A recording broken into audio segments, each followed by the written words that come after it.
Salut tout le monde, j'espère que vous allez bien. Aujourd'hui on va se retrouver avec la vidéo pronostic des Survivor Series 2015. Donc pay-per-view qui fêtera les 25 ans de la carrière de l'Undertaker. Donc ça me fait très plaisir parce que voilà, c'est l'une de mes légendes préférées. J'ai énormément de respect pour lui, même si pour moi, vous le savez, il aurait déjà dû arrêter depuis un bon moment. Ce n'est pas le sujet. Donc déjà, je vais parler des deux sondages que je vous avais fait par rapport au pay-per-view. Donc le premier c'était, est-ce que vous considérez toujours les Survivor Series comme un pay-per-view du Big Four aussi important que les trois autres, donc c'est-à-dire le Royal Rumble, WrestleMania et SummerSlam. Et donc c'est quand même très partagé, vous avez dit oui, donc vous le considérez toujours comme un pay-per-view aussi important que les trois autres à 53% et non à 47%. Donc c'est quand même assez serré et ça prouve que ce pay-per-view fait débat. Moi en tout cas, si je devais donner mon avis, pour moi je me rangerais du côté du négatif, donc non. Parce que pour moi voilà, comme je l'ai dit à certains sur Skype, enfin voilà, notamment Mater KO, le Royal Rumble c'est le pay-per-view qui lance la Road to WrestleMania, c'est le pay-per-view également qui le promet de l'année, et voilà, enfin c'est un pay-per-view comme très important, puis bien sûr il y a le Royal Rumble match forcément.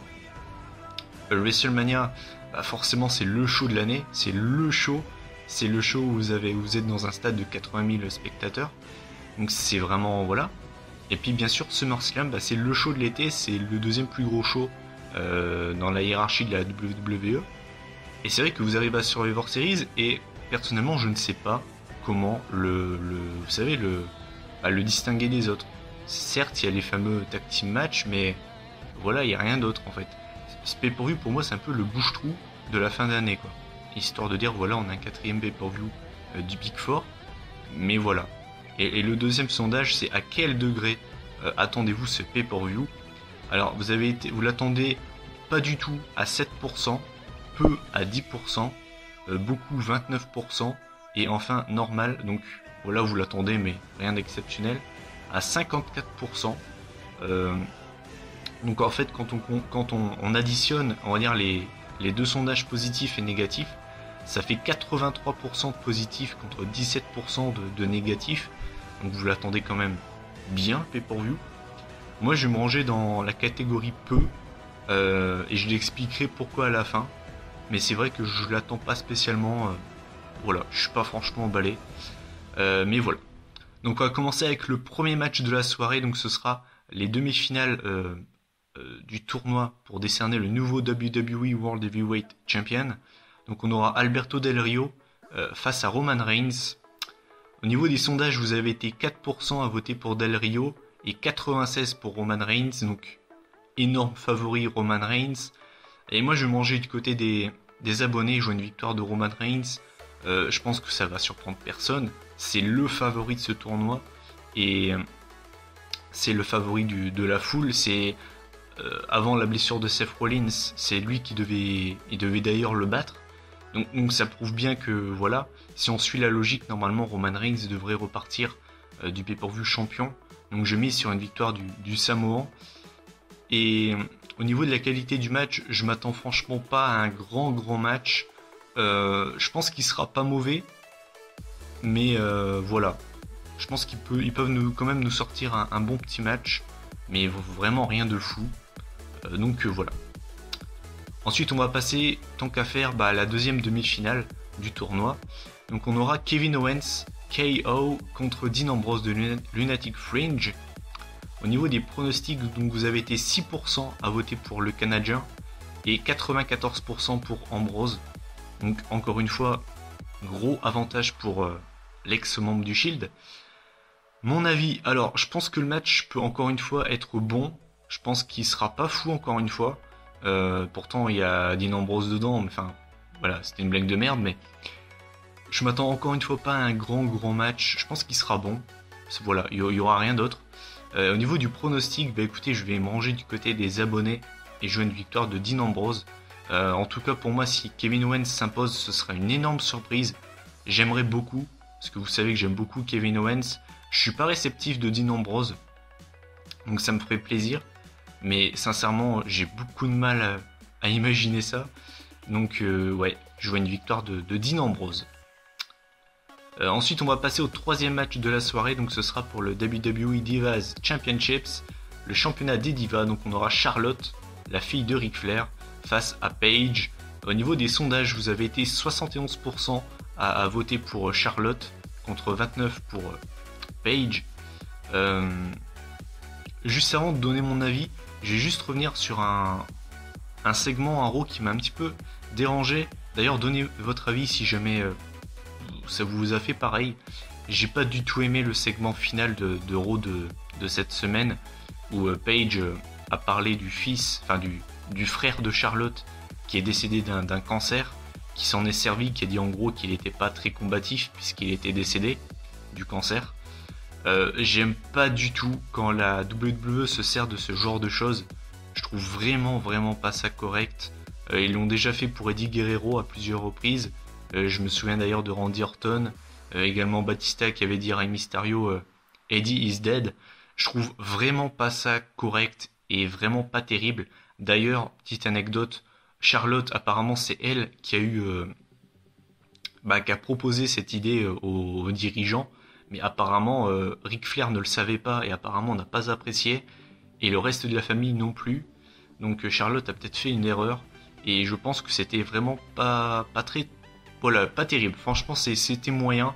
J'ai vu ça en direct, j'ai fait ouais non c'est pas terrible quoi.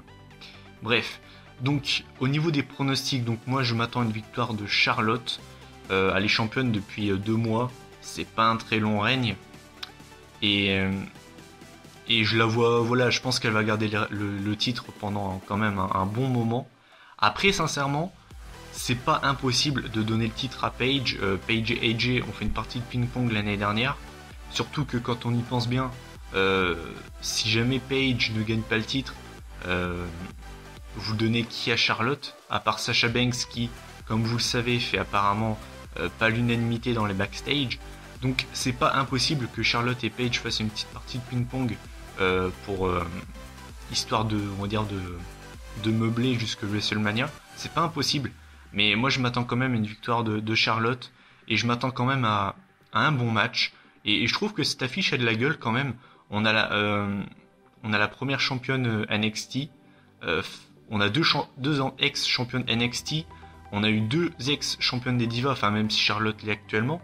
Donc je pense que ce match a vraiment de la gueule et j'espère vraiment pas être déçu de ce match féminin. Je l'ai été extrêmement déçu pour la nuit des champions. C'est pas la seule fois cette année où j'ai été déçu par le match féminin. Donc ce match a de la gueule, mais j'attends de voir avant de m'enflammer. Donc voilà. Ensuite on va passer à l'avant-dernier match de la soirée. Oui, parce que pour l'instant il y a seulement 5 matchs d'annoncés à l'heure où je tourne la vidéo.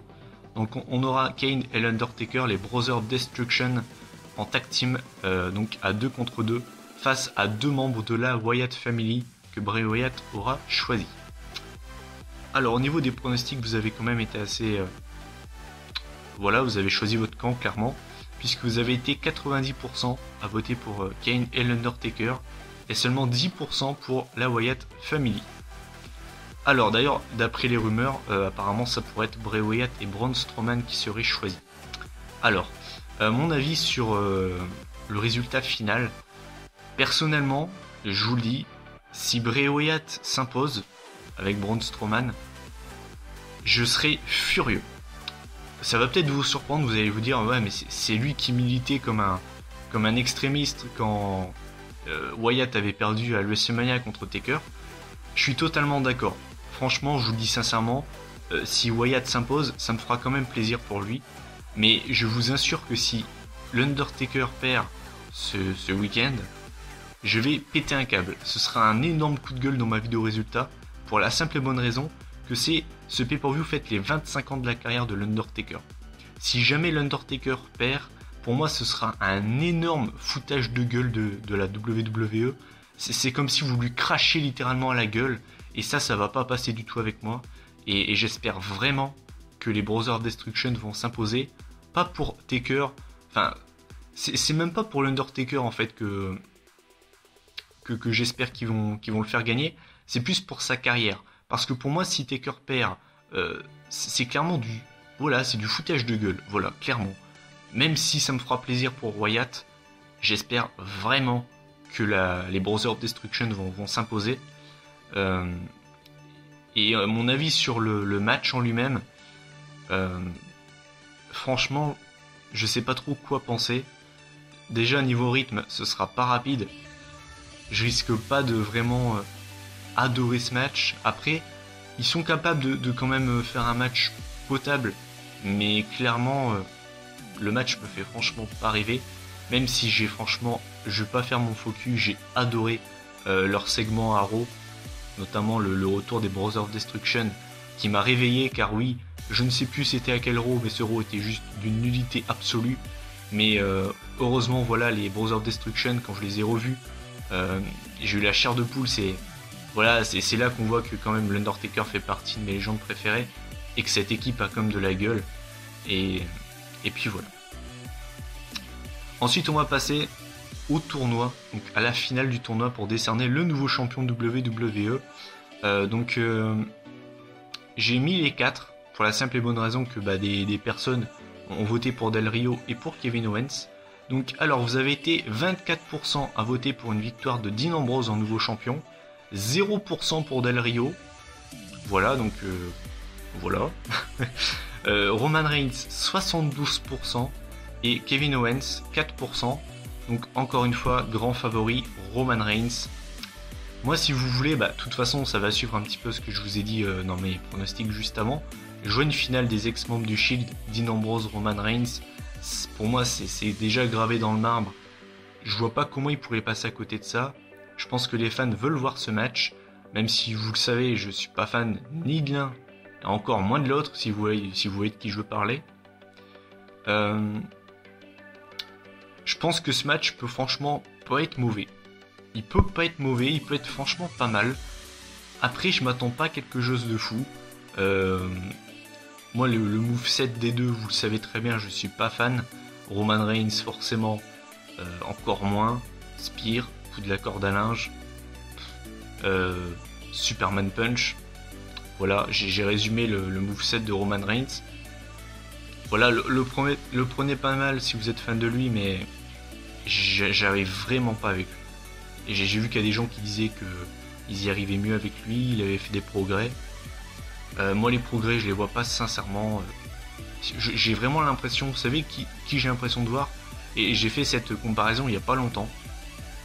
Avant, je le comparais à John Cena, mais au final, Roman Reigns, maintenant, je le comparais à Goldberg.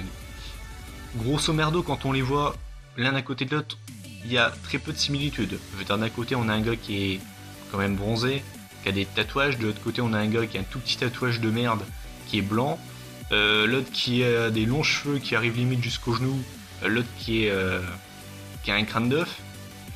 Mais quand on regarde bien, c'est deux catcheurs qui se ressemblent énormément. C'est deux catcheurs qui ont fait du football américain, qui ont finalement bidé et qui sont donc arrivés au catch. C'est deux mecs qui ont comme prise de finition le spear. C'est deux mecs qui ont un moveset très restreint. C'est deux mecs qui au micro ne sont pas bons. Voilà, vous voyez, franchement, quand on regarde bien, il est beaucoup plus proche pour moi de Goldberg que de John Cena, quoi. Parce que John Cena au micro, il envoie. Roman Reigns, believe that, non, pas vraiment. Bref, on s'éloigne du sujet. Donc, pour moi, je vois une victoire de Roman Reigns. Je pense que ça ne fait aucun doute.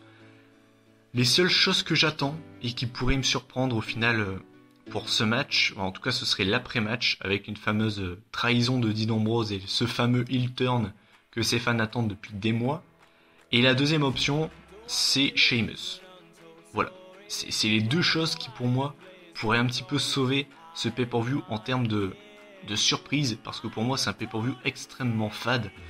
Après bien sûr, je dis ça, peut-être qu'il y aura des surprises, peut-être qu'il y aura notamment une victoire de Paige, une victoire de Kevin Owens, pourquoi pas, peut-être même une victoire de la Wyatt Family.